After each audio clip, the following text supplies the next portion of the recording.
ketika wanita ini berlindung, ya a'udzubillahi mink, aku berlindung kepadamu wahai Rasulullah, dia berlindung dengan nama Allah, kata Nabi sallallahu alaihi wasallam, sungguh engkau telah berlindung bi Muadzin, dengan tempat yang sebenarnya. Maka karena engkau telah berlindung kepada Allah dariku, maka aku lepaskan.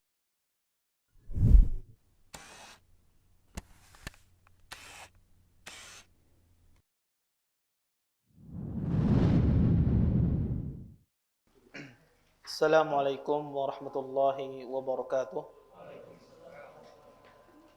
Innal hamdalillah nahmaduhu wa nasta'inuhu wa nastaghfiruh wa na'udzu billahi min shururi anfusina wa min sayyiati a'malina. May yahdihillahu fala mudhillalah wa may yudlil fala hadiyalah. Asyhadu an la ilaha illallah wahdahu la syarikalah wa asyhadu anna Muhammadan abduhu wa rasuluh. Fa inna asdaqal hadits kitabullah wa khairul hadi hadi Muhammadin sallallahu alaihi wasallam wa syarrul umuri muhdatsatuha wa kullu muhdatsatin fid din bid'ah wa kullu bid'atin dhalalah wa kullu dhalalatin finnar. Amma ba'.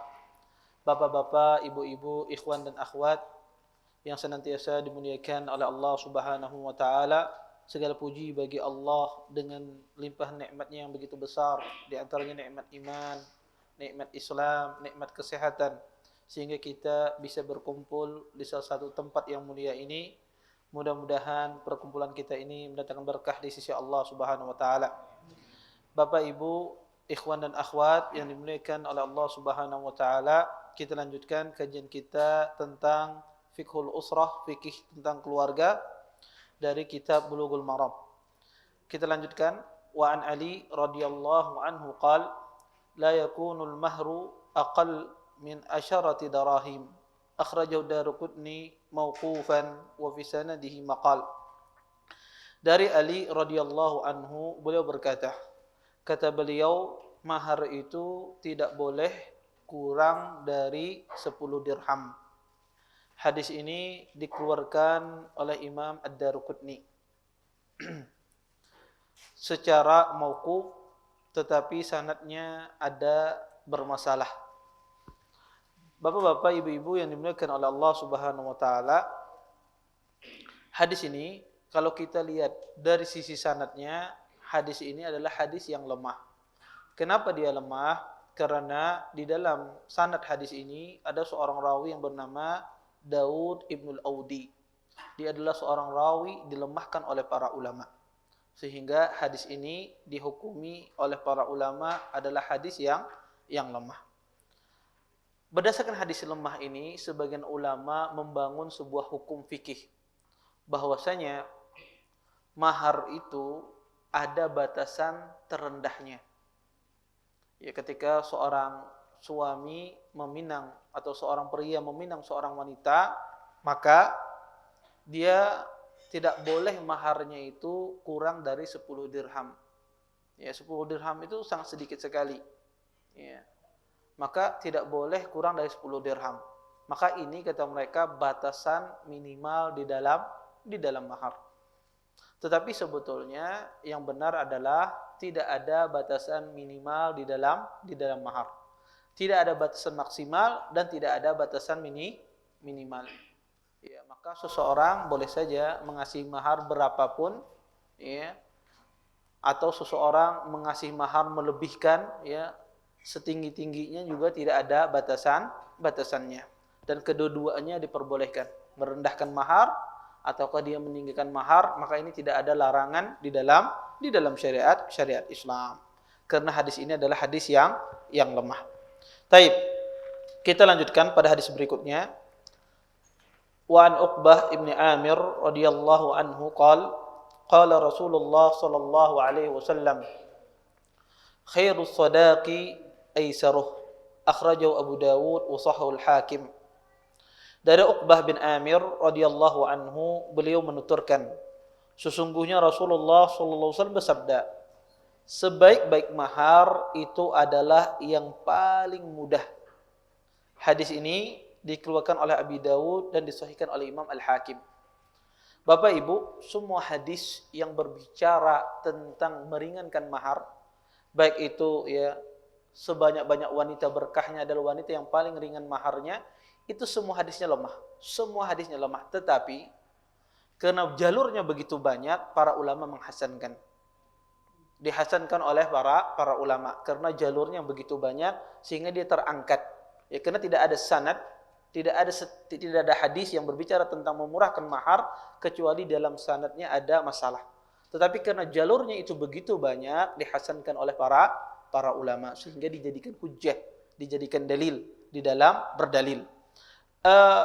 Di sini menjelaskan kepada kita tentang di dalam syariat Islam, sebagus-bagus wanita, sebaik-baik wanita, ketika dia nikahi adalah dia memudahkan bagi pasangan suaminya, yaitu dengan cara memurahkan mahar, tidak meninggikan biaya mahar.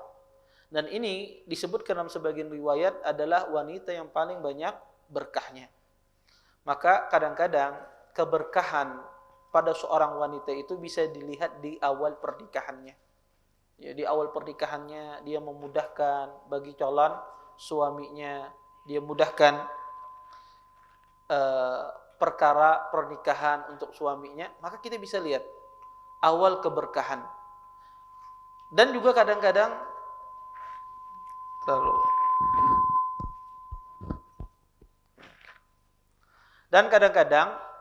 kita juga bisa melihat wanita yang meninggikan mahar, melarangkan mahar, ya. Kadang-kadang ketika di dalam pernikahannya dia begitu kurang berlapang dada. Ketika ada kesalahan, ketika ada hal yang tidak mengenakan terhadap suaminya, kurang dia bisa berlapang dada. Maka kata para ulama, kita bisa mengetahui wanita itu di awal wanita itu baik, ya, atau di wanita tersebut memiliki keberkahan yang banyak adalah di awal pernikahan, ya, ketika dia memurahkan mahar. Ini bukan berarti wanita yang memasang mahar begitu tinggi ini wanita tidak punya berkah, enggak juga, ya. Artinya ini enggak ada berkahnya, enggak. Tetapi di dalam syariat Islam, wanita yang memurahkan mahar berarti wanita itu memiliki kebaikan yang banyak. Dia memiliki kebaikan pada diri wanita tersebut. Ini terlihat di awal. Di awal saja dia sudah memudahkan suaminya. Apalagi nanti ketika menggarungi bahtera rumah tangganya. Dan kata para ulama ada faedah yang luar biasa. Kenapa di dalam syariat Islam disunnahkan atau dianjurkan seseorang itu tidak meninggikan mahar? Ada beberapa hikmah. Di antara hikmahnya adalah tentu yang pertama kita mengamalkan sunnah Nabi SAW. Kemudian yang kedua adalah kata para ulama ini memudahkan pernikahan, ya. Sehingga banyak laki-laki yang jomblo itu menikah, ya. Khususnya para penuntut ilmu. Dari zaman dulu sampai zaman sekarang banyak penuntut ilmu itu kada berduit. Dari zaman dulu sampai zaman sekarang penuntut ilmu itu banyak kada berduit. Emang dia jiwanya penuntut ilmu, bukan jiwanya berbisnis. Dia menuntut ilmu, dan itu sebuah kebaikan yang banyak. Orang menuntut ilmu itu kemuliaan yang luar biasa. Dia mengorbankan perkara dunia, dia mengejar akhirat. Ya antum ini sebetulnya penuntut ilmu, ya. Karena kita di Indonesia ini penuntut ilmu ini ustaz sekolah di Madinah, sekolah di pondok, enggak. Penuntut ilmu itu yang hadir kajian rutin itu penuntut ilmu. Ya, itu penuntut ilmu sehingga kalau dia menerima zakat boleh. Betul, penuntut ilmu itu boleh dia menerima zakat. Ya. Karena jangan dibayangkan orang yang menuntut ilmu itu, karena persepsi orang Indonesia itu orang menuntut ilmu itu orang dari pondok belajar, ya. Itu penuntut ilmu. Enggak juga. Penuntut ilmu itu orang yang hadir kajian, menuntut ilmu di ustadz ini adalah penuntut ilmu. Maka antum ini adalah orang penuntut ilmu, maka mendapatkan keumuman hadis Nabi SAW. Orang yang menuntut sebuah jalan menuju ilmu, maka Allah mudahkan baginya ke surga. Maka kata para ulama, dengan seseorang memurahkan mahar itu memudahkan orang banyak menikah. Berapa banyak wanita yang membujang, ya. Wanita bukan membujang apa? Jadi balu kah? Taib. berapa banyak wanita ya tidak menikah ya, atau dalam bahasa Arab disebut anusah ya, wanita tidak menikah. Banyak sekali. Akibat apa? Pertama, akibat kadang-kadang disebabkan mahar yang begitu tinggi sehingga laki-lakinya takut ya menikah. Yang kedua, ya, yang ketiga kata para ulama, di antara hikmah kenapa disuruh di dalam Islam memurahkan mahar tersebut, kalau seandainya terjadi perselisihan di dalam rumah tangga. Kalau terjadi perselisihan antara suami istri di dalam rumah tangga, maka sang suami mudah dia menceraikan istrinya. Ya, kenapa? Karena dia menganggap maharnya sedikit. Sehingga tidak berat dia ketika melihat akhlak istrinya apa? Yang enggak bagus, enggak bisa diatur. Ya, berani sama dia. Sehingga mudah dia memisahkan dengan istrinya. Tapi kalau maharnya banyak, berpikir suaminya, bahari ngasih sekian.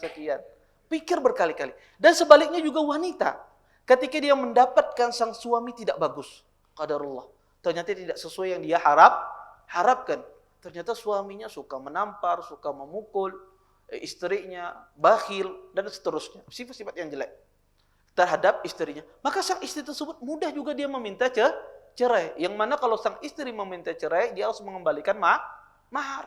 Ketika maharnya sedikit, mudah bagi sang istri tersebut mengembalikan. Coba maharnya banyak, rumah, mobil, jadi suaminya kembalikan ini. Ya, bingung istrinya. Ya. Akhirnya dia menderita dengan suami tersebut karena tidak sanggup dia mengembalikan maharnya. Maka ini hikmah yang luar biasa. Kenapa di dalam Islam ya dimurahkan mahar tersebut. Baik itu kembali kepada pihak suami atau kembali kepada pihak sang wanita. Inilah hikmah kata para ulama. Kenapa di antara mahar itu kita disuruh untuk dimurahkan. Taib Ustaz, apakah mengandak mahar terlalu tinggi itu tidak boleh? Boleh. Tidak dilarang. Bahkan di Al-Quran, fa'ataitum ihdahunna qintara. Silahkan menaruh mahar seperti jembatan ya, hartanya ya. Maka boleh. Tetapi kita mengatakan mana yang lebih afdal. Afdalnya adalah seseorang memurahkan mahar. Taib. Kita lanjutkan ke hadis berikutnya. Wa an Aisyah radhiyallahu anha ana Amrah bintul Jawn ta'awwadat min Rasulillah sallallahu alaihi wasallam hina udkhilat alayhi ta'ni lamma tazawwajaha faqal laqad udti bi Mu'adh fatallaqaha wa amara Usamah famatta'aha bi salasati athwabin. Akhraj Ibnu Majah wa fi isnadihi rawin matruk. Dari Aisyah radhiyallahu anha, sesungguhnya Amrah bintil Jawn mengucapkan ta'awud terhadap Rasulullah SAW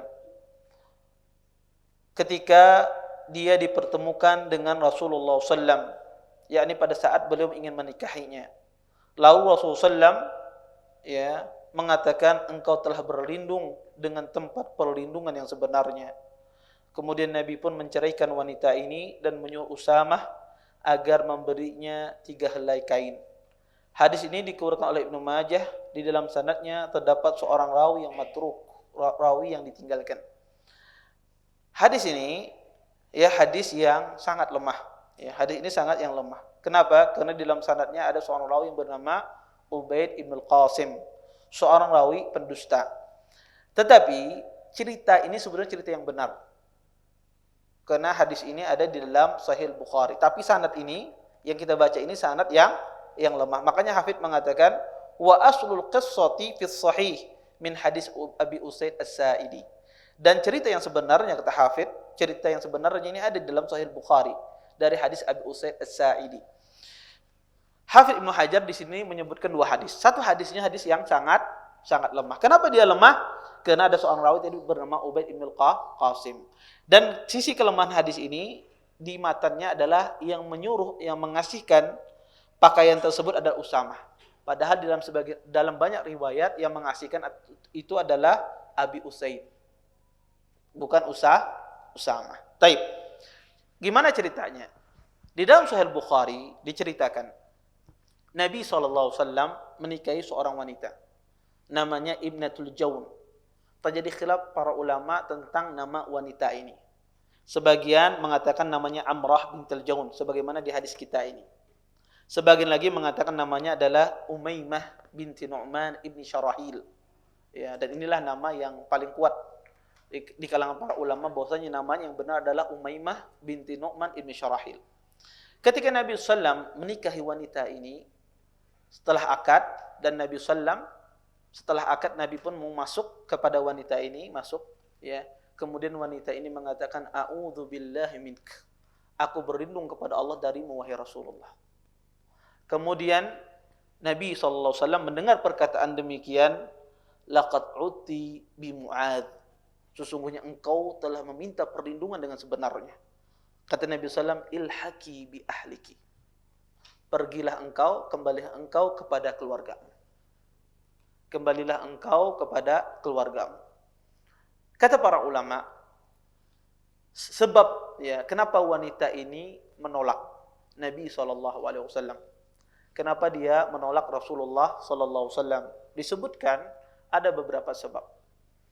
Ada 3 sebab disebutkan oleh fuqaha atau oleh ahlul hadis, tetapi 2 sebab yang benar, 1 sebabnya tidak benar. Sebab yang tidak benar disebutkan Aisyah radhiyallahu anha dan istri-istri Nabi yang lain. Ketika wanita ini dinikahi oleh Nabi SAW, Aisyah mengatakan sesungguhnya Nabi senang. Kata Aisyah, wanita ketika Nabi masuk kepada wanita tersebut dia berlindung kepada Allah. Ya. Kemudian wanita ini pun ketika Nabi masuk kepadanya dia mengatakan a'udzubillahi mink. Aku berlindung kepada Allah darimu. Nabi mendengar demikian, Nabi menyuruh wanita ini untuk kembali kepada keluarganya. Riwayat ini riwayat yang tidak benar. Walaupun disebutkan dengan 3 jalur, maka jalur ini tidak benar semua. Riwayat ini tidak benar. Sebab yang kedua kata para ulama disebutkan bahwasanya kenapa wanita ini berlindung daripada Nabi SAW, kenapa dia tidak mau dengan Nabi SAW? Sebagian riwayat mengatakan wanita ini tidak mengetahui bahwasanya yang dinikahinya itu adalah Rasulullah. Yang dia menikah dengan Rasulullah dia tidak tahu bahwasanya itu adalah Rasulullah sallallahu alaihi wasallam. Makanya dia mengatakan di akhir hadis, sesungguhnya aku adalah wanita yang paling sengsara di muka bumi. Menolak Nabi sallallahu alaihi wasallam. Ya. Tetapi Imam Hafidz Ibnu Hajar kata beliau mustahil wanita ini tidak tahu itu Rasulullah. Ibnu Hajar mengatakan mustahil dia tidak tahu, kecuali hadis ini memiliki banyak cerita. Maksudnya banyak kejadian, bukan hanya wanita ini saja. Ada wanita lain bisa jadi ya, wanita ini tidak mengetahui Nabi SAW. Tetapi ini juga alasan yang kuat disebutkan oleh para ulama. Kemudian alasan yang ketiga dijelaskan oleh para ulama, dan ini yang disebutkan oleh para ahlul ilm, dan ini yang banyak disebutkan oleh para ulama, bahwasanya wanita ini dia merasa lebih tinggi daripada Nabi SAW. Dia merasa lebih tinggi daripada Nabi SAW, sehingga dia merasa tidak pantas menikah dengan Rasulullah SAW. Karena di dalam Sahih Bukhari, ya, kata Nabi mengatakan, hibahkanlah dirimu kepadaku, kata Rasulullah SAW. Kemudian wanita ini menjawab, bagaimana mungkin seorang permaisuri menghibahkan dirinya kepada seseorang di bawahnya? Maka kata para ulama, wanita ini menganggap dirinya lebih tinggi daripada Nabi SAW, sehingga dia menolak Rasulullah SAW. Intinya, syahidnya di dalam hadis ini dibawakan oleh Hafidz Ibnu Hajar di dalam kitab Mahar ini, syahidnya adalah ketika wanita ini diceraikan oleh Nabi SAW, kata Nabi, pergilah engkau ke keluargamu.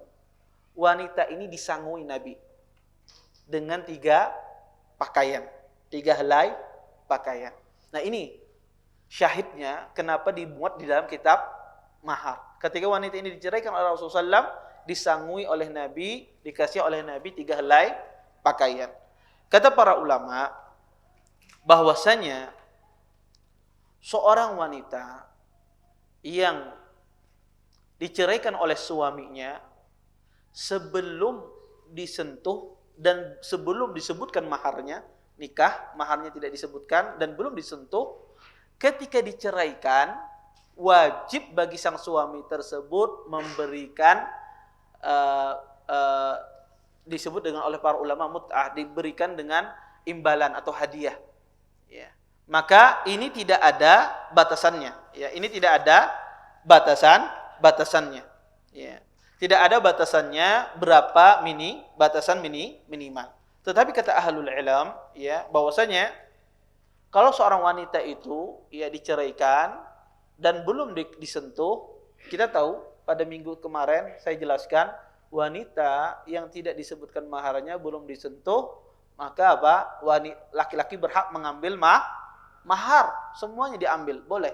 Nah, kata para ulama, jika seandainya wanita tersebut belum disentuh, kemudian belum disebutkan maharnya, maka wanita itu tidak berhak mendapatkan mahar. Sebagai kompensasi karena wanita ini tidak mendapatkan mahar, maka sang suami harus mengasihkan pemberian. Mengasihkan sebuah pemberian. Berapa batasan pemberian ini? Tidak ada. Tidak ada batasannya. Ini kembali kepada keluasan seorang suami yang dia miliki dari harta. Makanya Allah katakan di dalam Al-Quran, La junaha alaikum in talaqtumun nisa ma lam tamsuhun aw tafridu lahunna fariḍah wa matti'uhunna 'alal musi qadaruh wa al-muqti qadaru mata'an bil ma'ruf haqqan 'alal muhsinin. Kata Allah Subhanahu wa taala, tidak mengapa, tidak ada kewajiban seorang suami membayar mahar atas kamu. Jika kamu ditalak, ya, jika kamu menceraikan istri-istri kamu sebelum kamu menyentuhnya, kata Allah, dengan mereka, dan sebelum kamu sebutkan penentuan maharnya. Dan hendaklah, kata Allah, kamu memberikan suatu mut'ah, ya, pemberian kepada mereka. Ya. Ini perintah dari Allah Subhanahu wa taala untuk memberikan apa? Pemberian. Maka seorang wanita yang diceraikan dan belum disentuh oleh suaminya, dia tidak berhak mendapat mahar. Kompensasinya adalah sang suami ini memberikan sebuah pemberian, dan pemberian ini hukumnya wajib. Tetapi jika seandainya sang wanita tersebut sudah disebutkan maharnya, kemudian ditalak oleh suaminya, tentu di sini sang wanita tersebut mendapatkan setengah mahar. Kalau belum berkhalwat dengan suaminya, dia dapat setengah mahar. Maka di sini tidak ada kewajiban bagi suami untuk memberikan pemberian lagi, karena dia sudah dapat setengah mahar. Tetapi kalau belum disentuh, belum disebutkan maharnya, maka wajib bagi sang suami yang menceraikan istrinya, dia mengasih kompensasi, memberikan sebuah pemberian. Ini syahid kenapa Imam Ibnu Hajar membawakan hadis ini dalam kitab mahar. Taib. Di dalam hadis ini banyak sekali Bapak Ibu faedah yang bisa kita ambil. Faedah yang pertama bisa kita ambil, subhanallah ya. Kadang-kadang sebagian orang itu diharamkan dari kebaikan yang banyak. Wanita ini subhanallah diharamkan dari kebaikan yang banyak. Seharusnya dia menjadi istri Nabi di surga bersama Nabi sallallahu alaihi wasallam, tapi kata Allah ya, dia mengharamkan dirinya dari kebaikan yang begitu banyak. Dan seperti itu kadang-kadang seorang muslim, kadang-kadang dia diharamkan dari kebaikan yang banyak akibat dia tidak memikirkan ya, berapa banyak ya seorang ikhwan menolak akhwat, padahal akhwatnya Masya Allah ya ditolak, sehingga dia mendapatkan istri yang kurang bagus ya. Dan sebaliknya juga, berapa banyak akhwat yang menolak ikhwan, yang seharusnya dia mendapatkan ikhwan yang bagus, dia mendapatkan suami yang tidak bagus. Kadang-kadang orang diharamkan dari kebaikan yang banyak ya. Dan kita senantiasa meminta kepada Allah senantiasa diberikan taufik di dalam perbuatan kita, di dalam perkataan kita. Masalahnya Bapak Ibu di dunia ini, masalahnya kadang-kadang kita tahu ini baik, ini buruk, tapi masalah terbesar adalah orang tersebut tidak diberikan taufik oleh Allah. Ini masalah. Ya, makanya kita jangan sekali-kali tidak meminta kepada Allah at-taufik. Terus kita meminta kepada Allah at-taufik. Berapa banyak kita tahu ini perbuatan dosa, ini haram, ini tidak boleh, tapi orang tidak bisa meninggalkannya. Kenapa? Karena tidak diberikan taufik oleh Allah Subhanahu wa taala. Berapa banyak orang tahu ini, saya tahu ini perbuatan dosa. Jangankan itu meninggalkan dosa, bertaubat saja, meminta ampun saja dia tidak bisa. Kenapa tidak bisa? Karena tidak diberikan taufik oleh Allah Subhanahu wa taala. Maka permasalahan yang terbesar adalah taufik. Ya. Orang kalau diharamkan dari taufik dari Allah Subhanahu wa taala, petunjuk dari Allah, maka akan sengsara. Ya, langkah kita, perkataan kita, perbuatan kita, maka akan sengsara.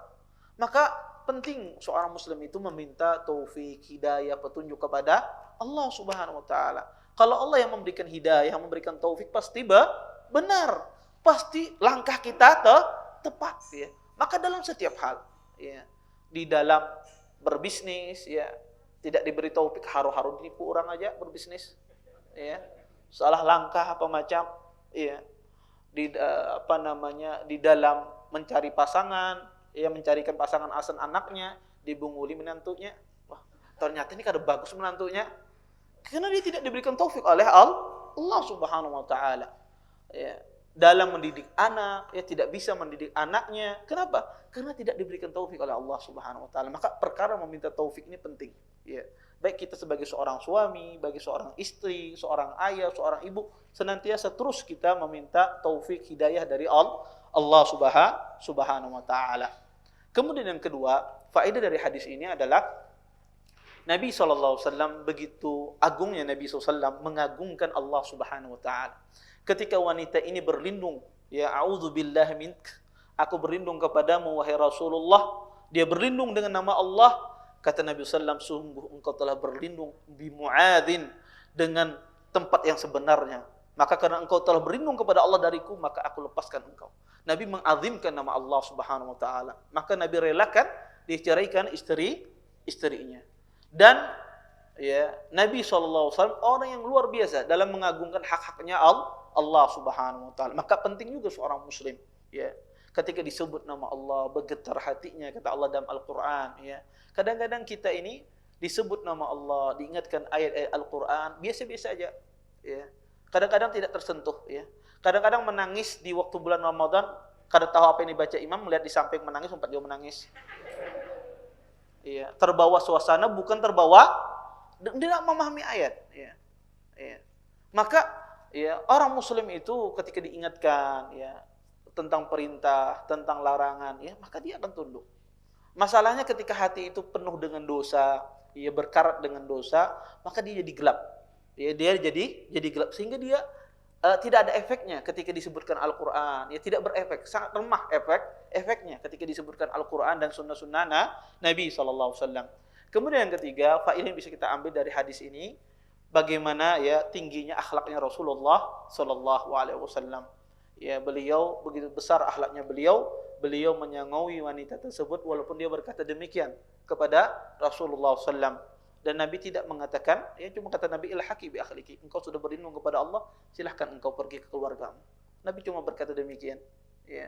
Dan Nabi kasih kepada istrinya tersebut yang beliau ceraikan dengan 3 helai pakaian, ya, 3 helai pakaian. Ini menunjukkan begitu tingginya akhlaknya Rasulullah sallallahu alaihi wasallam. Baik. Kita lanjutkan bab yang baru, babul walimah. Bab tentang walimah, ya. Apa itu walimah? Walimah itu bahasa kita makanan, ya, makanan di dalam acara pernikahan. Taib.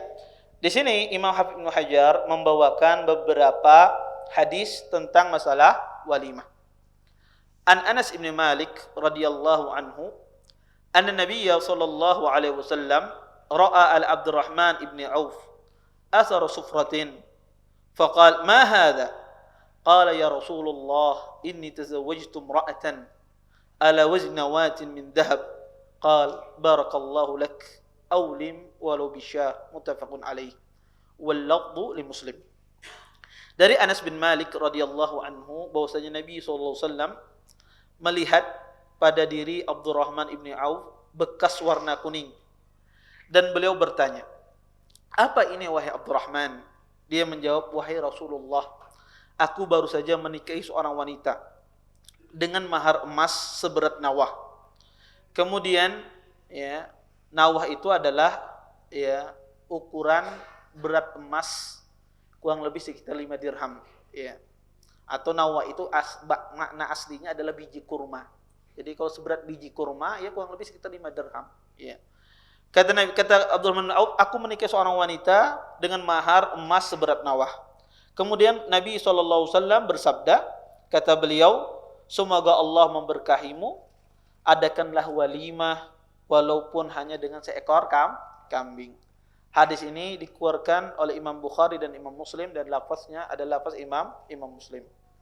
Hadis ini menjelaskan kepada kita tentang peristiwa Abdurrahman bin Auf.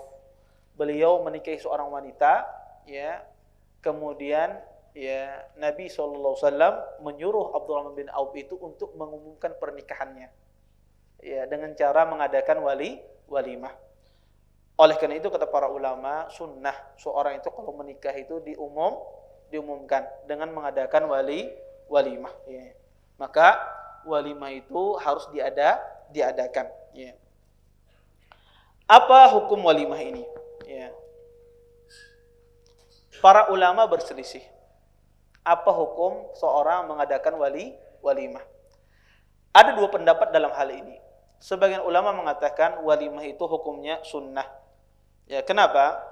Karena kata mereka walimah itu adalah perayaan makanan karena akibat kebahagiaan. Sebagaimana dalam acara-acara akikah, acara-acara yang lain, seorang mengasih, ya, mengadakan makanan itu tidak sesuatu yang wajib. Kata mereka tidak ada bedanya antara walimah dengan makanan akikah dan semisalnya. Sehingga kata jumhur ulama, walimah itu hukumnya sunnah. Sebagian ahlul ilm mengatakan bahwasanya walimah itu hukumnya wajib. Berdasarkan hadis ini.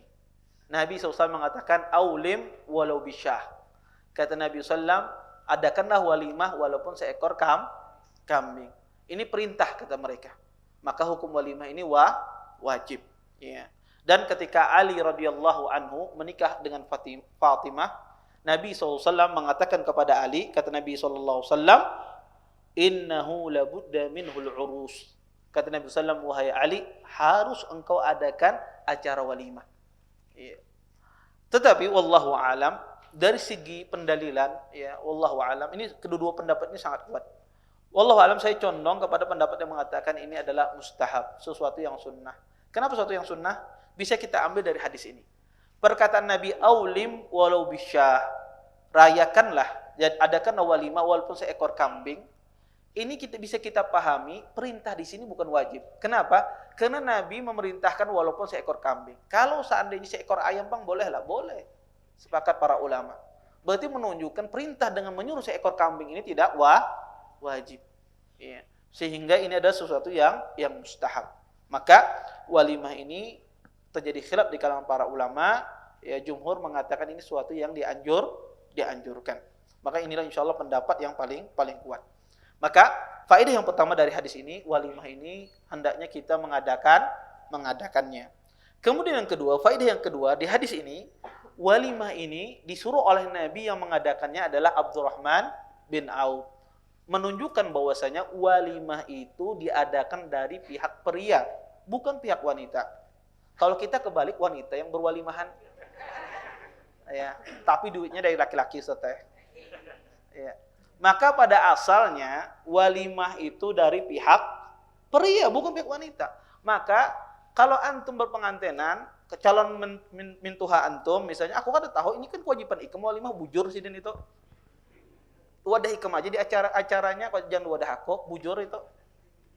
Ya, karena apa? Walimah itu haknya suami, dari pihak suami. Makanya di Arab itu yang mengadakan walimah itu bagian pria, bukan kaum wanita. Ya. Tapi Ustadz, kebiasaan kita demikian, ada masalah, tidak dilarang. Tetapi harus tahu ya, suami ini kadang-kadang karena kebiasaan kan ingat lagi hukumnya. Oh, ini nyamannya binian sudah mengadakan, tenang lakiannya. Kadang mengadakan walimah. Ya, ini haknya pria, walimah ini haknya pria yang mengadakan walimah ini, bukan kaum wanita atau dari pihak wanita. Tetapi Ustadz, kalau saat ini terjadi kesepakatan, ya bahwasanya dari pihak di tempat wanita, tapi kami juga yang memberikan bantuan, memberikan uang, ya tidak ada masalah. Ya, ini cuma hanya permasalahan tempat saja. Tetapi semuanya kami yang mendanai, tidak ada masalah. Tetapi harus diingat, ini adalah haknya seorang suami, ya, pihak pria, bukan pihak dari kaum wanita. Makanya Nabi SAW memerintahkan kepada Abdurrahman bin Auf untuk mengadakan walimah, tidak memerintahkan kepada istrinya. Kemudian yang ketiga, faedah yang bisa kita ambil ya dari hadis ini, bahwasanya orang ketika mengadakan walimah tidak ada batasan seperti apa makanannya, ya, atau harus semacam ini, tidak ada batasan. Perkataan Nabi, ya, berwalimahlah walaupun dengan seekor kambing, ini tidak mengharuskan walimah itu dengan seekor kambing. Maka boleh saja seorang berwalimah, boleh dengan makanan, dengan kambing, dengan kue-kue, tidak ada masalah. Tidak harus ya walimah itu makanannya soto, nasi kuning, nasi putih, tidak harus. Ya, ya.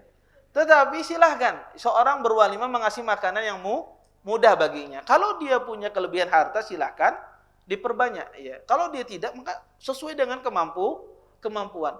Kada harus walimah itu makanannya nasi. Kalau sekali-kali jamaah misalnya pengantinan di sini, akadnya di sini, kemudian bagi aqua, lawan roti aja sebutin, kada masalah, ini walimah. Ya. Ini walimah namanya. Ya. Bukan kada walimah. Maka ini dikembalikan kepada uruf.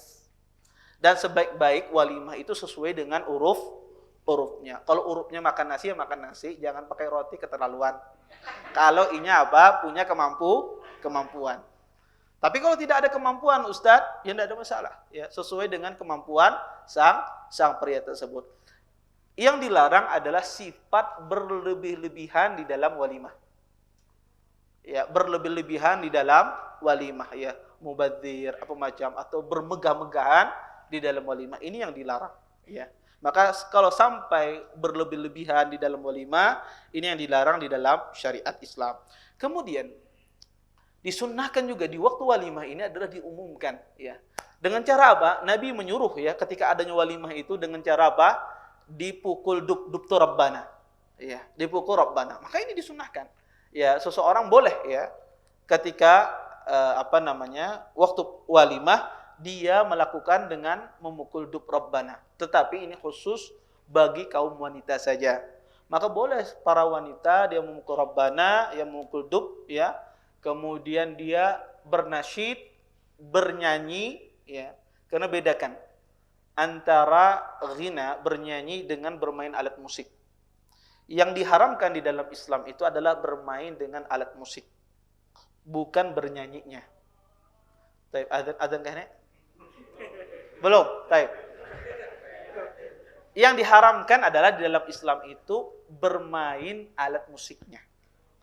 Adapun bernyanyi ini tidak bisa kita katakan mutlak haram dilihat bentuk nyanyiannya. Kalau seandainya ada orang bernyanyi, berdendang, kemudian tanpa alat musik, itu haram apa enggak? Maka dilihat apa yang dia ucapkan. Kalau yang dia ucapkan itu bertentangan dengan syariat kita, isinya tentang masalah cinta atau masalah yang lain, ya, maka ini yang haram. Ini yang haram. Tapi kalau seandainya, jadi Bapak Ibu, ada 3 permasalahannya hampir mirip, ya. Harus kita bedakan. Orang bernyanyi dengan alat musik. Ada namanya nyanyian, ya. Ada namanya syair. Ini ada 3 permasalahan yang berbeda. Pertama, bernyanyi dengan alat musik, ulama sepakat keharamannya. Bahkan terjadi ijma, 40 kali ijma dalam masalah ini.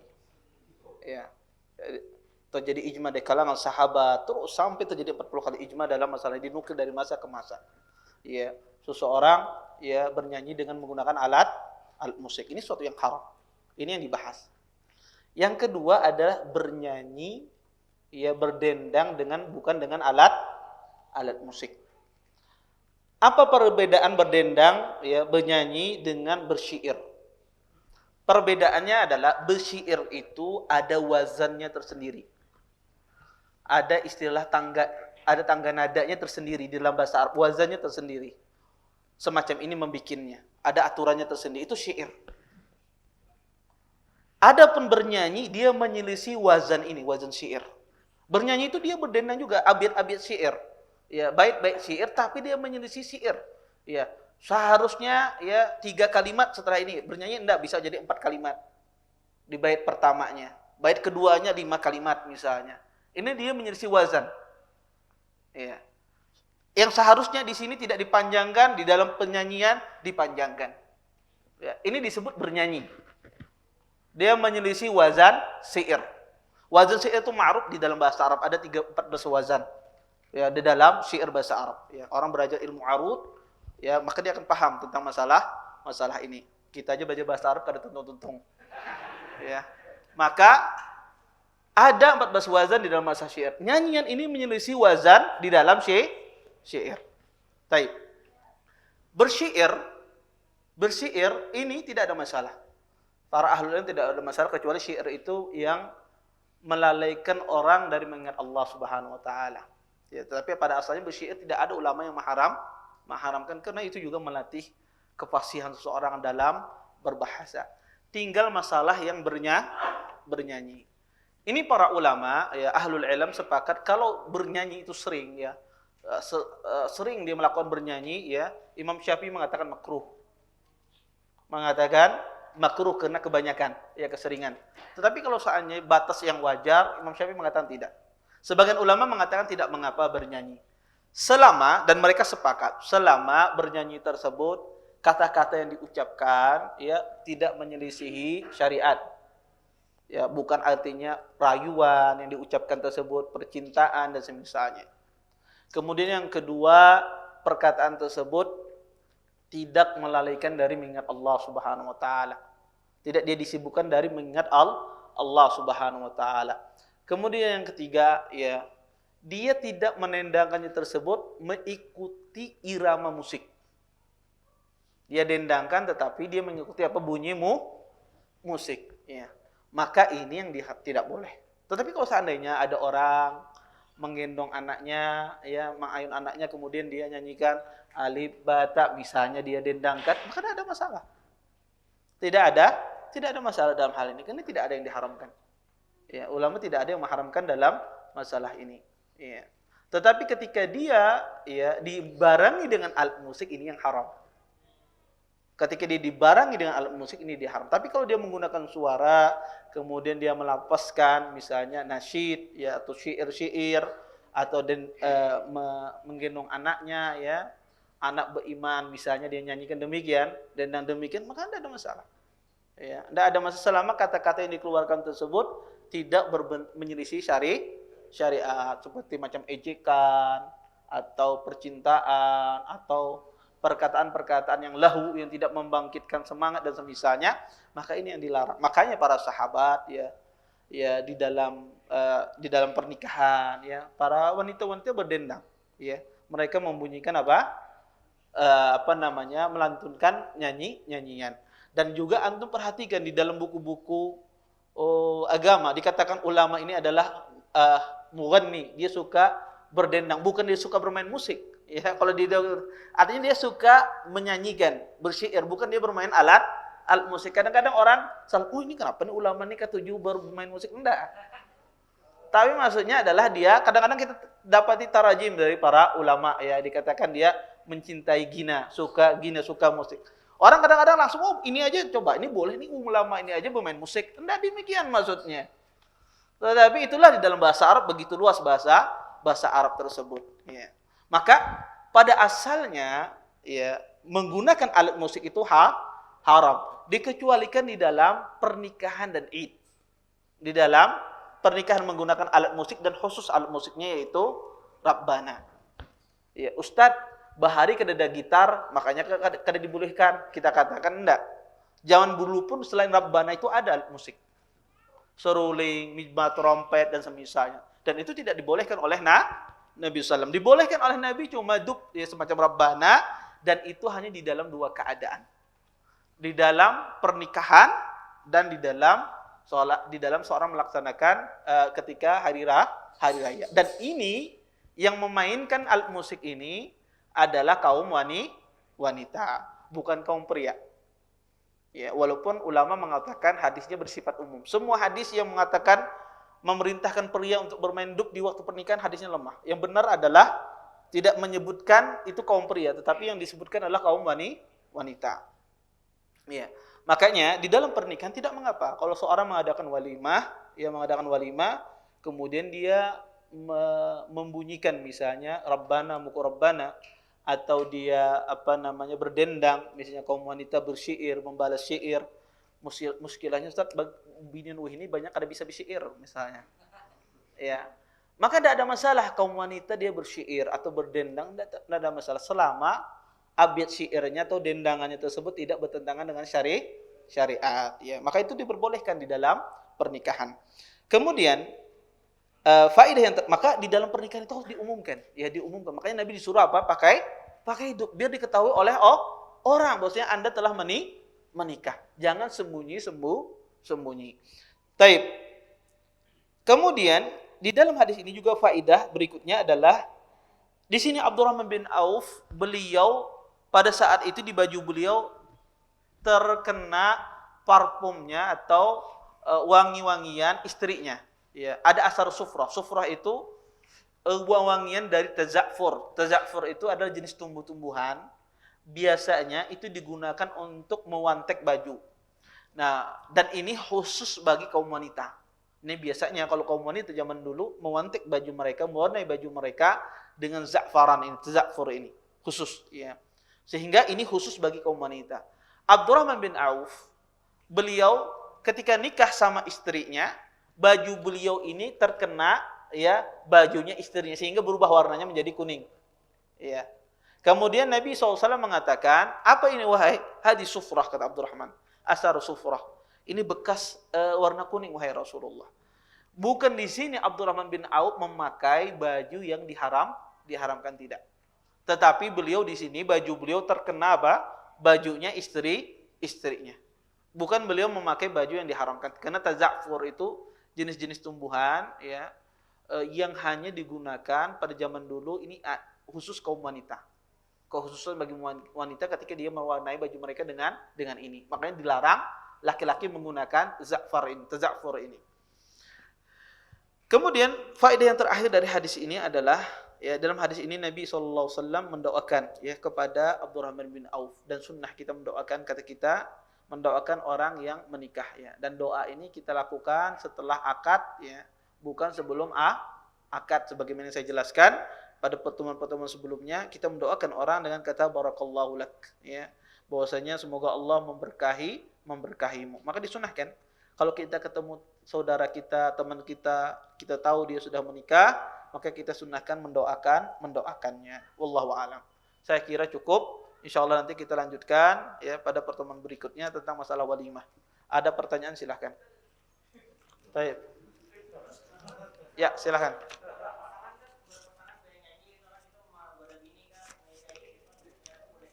Kenapa, Pak? Berdendang, kata saya tadi, bernyanyi, itu tidak ada masalah selama tadi diperhatikan tidak menggunakan alat musik. Kemudian kata-kata yang dikeluarkan itu adalah tidak mengandung unsur-unsur yang diharamkan. Maka antum membagus-baguskan suara antum, walaupun palas misalnya, tidak ada masalah. Ya, tidak ada masalah. Ya, nggak apa-apa. Selama yang keluar itu apa? Sesuatu yang baik, sesuatu yang baik. Ya. Kadang-kadang sebagian daerah itu walaupun dia tidak dendangkan, nadanya sudah berdendang. Ya, sebagian daerah ya. Sudah nadanya mengayun-ngayun ya ketika dia berbicara. Pada intinya semacam itu. Intinya itu adalah apa yang diucapkan. Kalau yang diucapkan adalah perkara-perkara yang mungkar, maka itu diharamkan. Taib. Bolehkah menyanyi yang kata-katanya tidak kita ketahui artinya? Setelah beberapa lama ternyata kita tahu artinya, banyak mengandung maksiat. Dan bolehkah kita untuk tidak mengetahui artinya? Baik. Maka ya seseorang kita dilarang untuk mengatakan perkataan-perkataan tidak bermanfaat. Ya kita dilarang kata lahu, itu namanya lahu, perkataan tidak bermanfaat. Kalau kita tidak tahu artinya berarti perkataan tidak bermanfaat. Amun kada tahu artinya berarti inya menyanyi imba bahasa Arab, bahasa Inggris, dua aja. Ya, kalau bahasa Indonesia kada mungkin orang kada tahu ya. Taib. Assalamualaikum warahmatullahi wabarakatuh. Afwan Ustadz bertanya, di luar materi kajian, kami mempunyai yayasan juga bergerak di bidang pendidikan, dakwah dan sosial. Ketua yayasan dan para dewan pembina dan perangkat lainnya tidak digaji.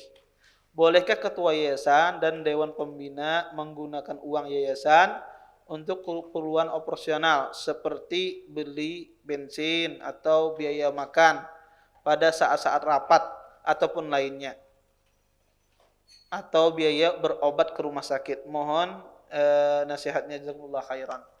Maka ini tergantung dana yang dikumpulkan itu seperti apa peruntukannya.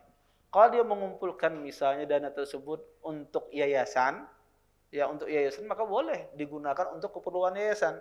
Dan keperluan yayasan tadi, bensin, ya rapat, acara apa, tidak ada masalah. Tapi kalau seandainya dia mengumpulkan dana tersebut ya untuk pembangunan masjid dan misalnya, maka dia gunakan untuk misalnya keperluan bensin dia, keperluan makan, tidak boleh. Karena diperuntukkan untuk pembangunan masjid. Maka gunakan untuk pembangunan masjid. Maka dilihat dia mengumpulkan donasi dalam bentuk apa. Ya, dia mengumpulkan donasi misalnya dalam bentuk pembangunan sekolahan. Maka segala sesuatu ya yang berkaitan dengan sekolahan itu yang kita salurkan ke sana. Tapi kalau misalnya berobat untuk orang yayasan, misalnya, maka ini tidak boleh. Ini tidak boleh. Lain halnya ada infak ke yayasan. Ini infak untuk yayasan. Maka orang punya yayasan boleh dia mengalokasikan untuk misalnya ada anggotanya sakit kemudian diobati biar untuk memudahkan yayasan. Karena ini orang penting. Kalau tidak ada nanti bubar yayasannya. Enggak ada yang menjalankan, maka tidak ada masalah. Ya.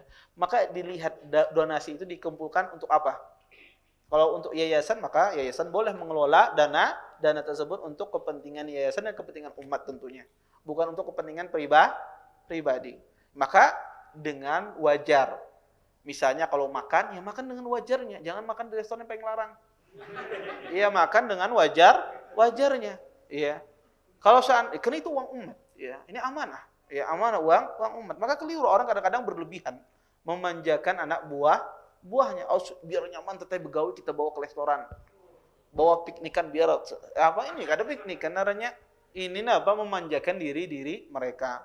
Ya, maka ya dilihat dikumpulkan donasinya untuk apa, dan kalau seandainya untuk yayasan boleh digunakan untuk kepentingan yayasan selama tidak berlebihan, batas wajar.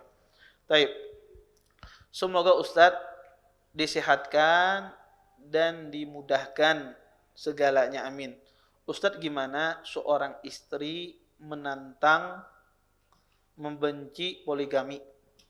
Apakah termasuk tidak mengimani atau termasuk pembatal keislaman?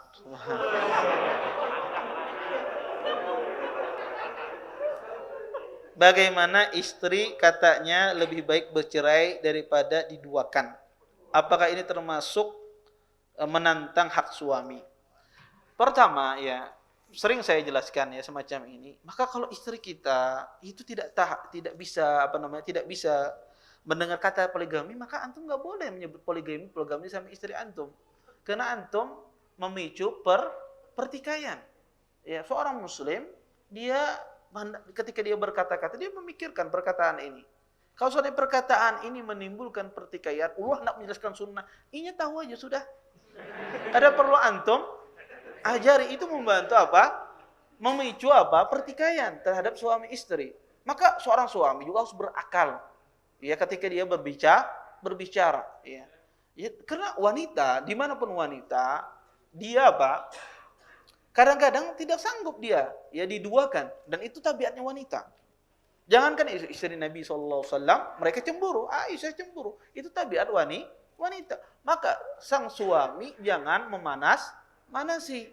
Ini keliru, sang suami manasi, biarnya terbiasa seteh pas orang kawin, enggak benar. Kalau antum ajari agama, ajari dia, fikih wanita, ajari dia, fikih tentang masa pernikahan, ajari, bukan dengan cara memanas-manasi. Ya. Maka caranya ada diajari ilmu, bukan dipanas-panasi. Ini salah seorang suami memanasi istrinya sehingga timbul pertikaian di dalam rumah tangga. Maka diajari ilmu. Intinya adalah dia tidak menentang ini akibat ketidakpahamannya dia, ketidakluasan ilmunya dia. Maka tugas antum mengajarkan, ulung ada paham juga, nah itu masalahnya. Ya. Taib. Kalau seandainya istri misalnya mengatakan lebih baik bercerai daripada diduakan, apakah ini termasuk menentang hak suami. Makanya tergantung, kalau seandainya dia bersyarat dari awal, sang istri tersebut saya tidak mau dipoligami, maka boleh dia meminta demikian, tidak berdosa dia. Karena itu dia mengambil haknya, walaupun persyaratan ini sekali lagi saya katakan khilaf di kalangan para ulama. Iya. Tetapi ya kalau seandainya dia bersyarat di awal pernikahan, maka ini tidak ada masalah dia mengatakan demikian. Itu haknya dia.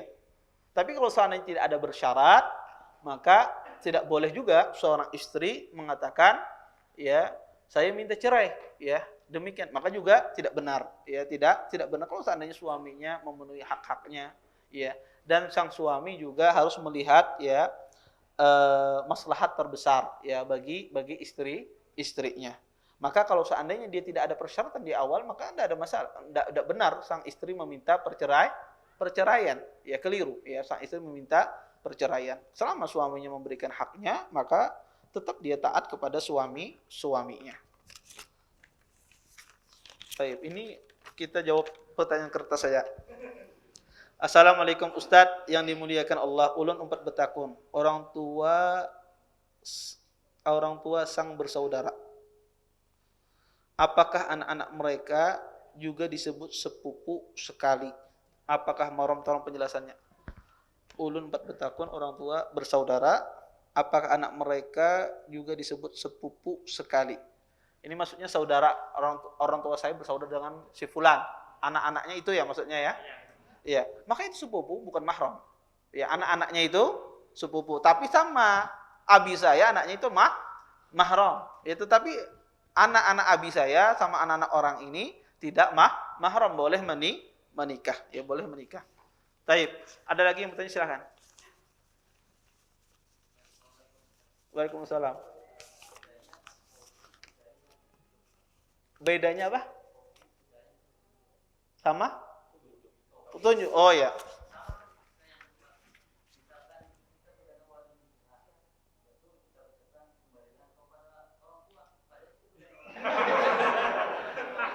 Kalau nggak mendengar soalnya, kita berkata kepada istri, kembalilah kepada orang tua terus.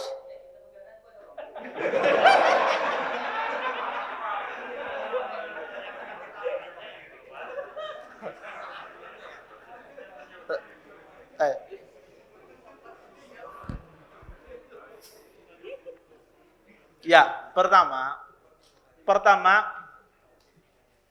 apa perbedaan taufik, hidayah dan petunjuk? Sebetulnya tidak ada bedanya, semuanya sama. Itu kata-kata muradif. Ya, taufik yaitu hidayah, ya. Petunjuk oleh Allah, ya. Kemudian petunjuk itu bahasa Indonesianya, ya. Petunjuk, hidayah, taufik itu semuanya. Ya, orang taufik itu orang yang diberikan petunjuk oleh Allah Subhanahu wa taala dalam perkataannya, dalam perbuatannya. Maka mereka juga diberikan hidayah oleh Allah Subhanahu wa taala. Tidak ada bedanya, semuanya sama, cuma istilah saja. Kemudian yang kedua, seorang suami mengatakan kepada istrinya, kembalilah kepada orang tuanya gitu ya. Sekalinya begana di sana, ya. Baik, itu apakah kata cerai ataukah tidak? Itu tergantung niat sang suami.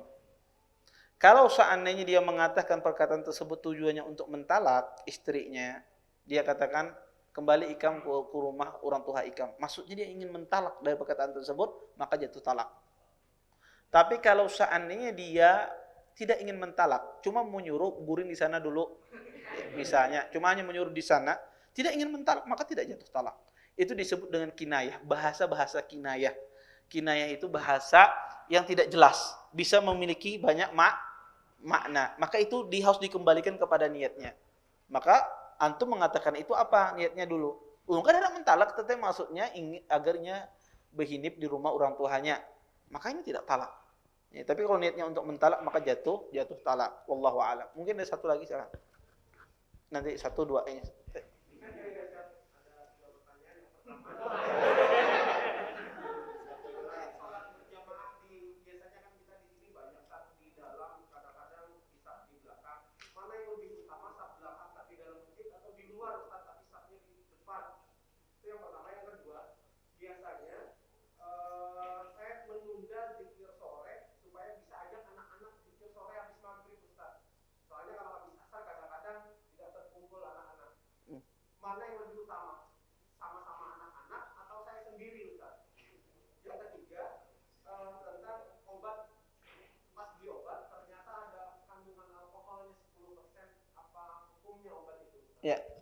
Jazakallahu khair atas pertanyaannya. Pertama beliau menanyakan mana yang lebih utama, sholat di dalam masjid tapi di belakang, sedangkan di samping tapi di depan.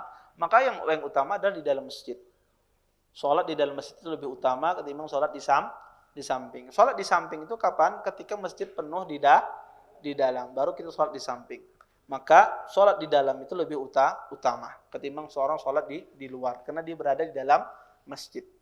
Makanya kalau di luar itu, di dalam tidak penuh, orang sholat di luar, maka terputus safnya. Terputus safnya.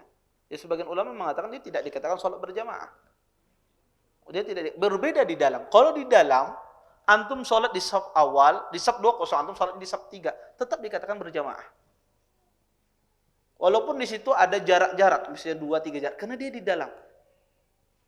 Ulama sepakat semacam itu. Makanya di Masjid Nabawi kadang-kadang kalau atau di Masjidil Haram antum lihat kadang-kadang ketika masuk di dalam, di depan antum kadang-kadang kosong gitu ya. Ya, kadang-kadang enggak ada masalah. Enggak ada masalah, dan itu dikatakan dia sholat berjamaah. Tetapi kalau di luar itu syaratnya harus menyambung di dalam penuh baru sholat di luar. Kalau di dalam keadaan penuh kita sholat di luar, dia tidak dihukumi sholat berjamaah. Ya. Kemudian pertanyaan yang kedua, mana yang lebih bagus saya berzikir menunggu anak-anak habis maghrib atau berzikir habis asar langsung? Maka yang afdal adalah antum berzikir habis asar langsung, habis maghrib antum ajari anak antum. Iya. Iya. Maka itu yang afdal, ya. Maka tambah pahala. Maka itu yang kita berzikir setelah asar, nanti kita ajari anak kita. Ya, kita ajari anak kita ajari ini loh bacaannya, ini bacaannya. Karena biasanya mengajari itu juga butuh didikte, diulang-ulang, ya, diingatkan, ya. Sehingga kadang-kadang mengganggu kekhusyuan kita untuk berzikir. Tapi kalau kita berzikir sendiri, kita fokus, tahu yang kita baca.